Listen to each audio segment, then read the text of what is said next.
বাংলাদেশের রাজনীতির সব হিসেব নিকাশ উল্টে গেল এক মুহূর্তেই। কাতার ভিত্তিক আন্তর্জাতিক সংবাদ মাধ্যম আল জাজিরার এক বিস্ফোরক রিপোর্ট বলছে, এবারের নির্বাচন আর একপাক্ষিক নয়, এটি এখন অস্তিত্ব রক্ষার এক চরম দ্বিমুখী লড়াই। কিন্তু লড়াইটা আওয়ামী লীগের সাথে নয়, লড়াইটা এখন বিএনপির সাথে জামায়াতে ইসলামীর। গত ১৫ বছর ধরে যে দলটিকে নিশ্চিহ্ন করার চেষ্টা হয়েছে, আজ আন্তর্জাতিক মিডিয়া বলছে তারাই এখন রাষ্ট্র ক্ষমতার দ্বারপ্রান্তে।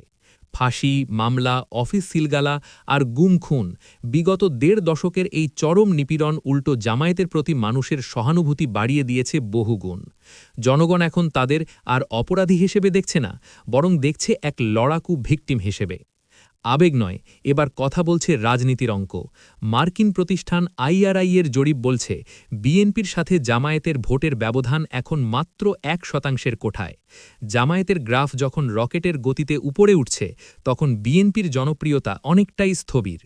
খুলনায় হিন্দু প্রার্থী দিয়ে জামায়াত যে স্ট্র্যাটেজিক মাস্টার স্ট্রোক দিয়েছে, তা বিশ্বমহলে প্রমাণ করেছে তারা আর ৭১-এর ফ্রেমে বন্দী নেই, তারা এখন ২০২৬-এর এক আধুনিক ও মডারেট রাজনৈতিক শক্তি।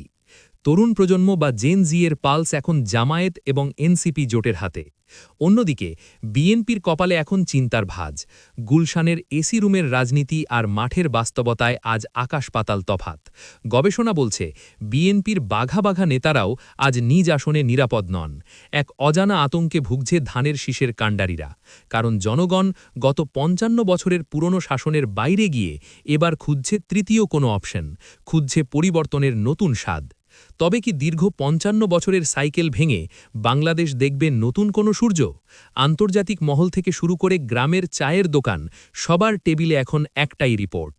১২ তারিখের ব্যালটেই কি লেখা হবে বাংলাদেশের নতুন ইতিহাস? সময় এখন পরিবর্তনের, অপেক্ষা শুধু চূড়ান্ত সিদ্ধান্তের।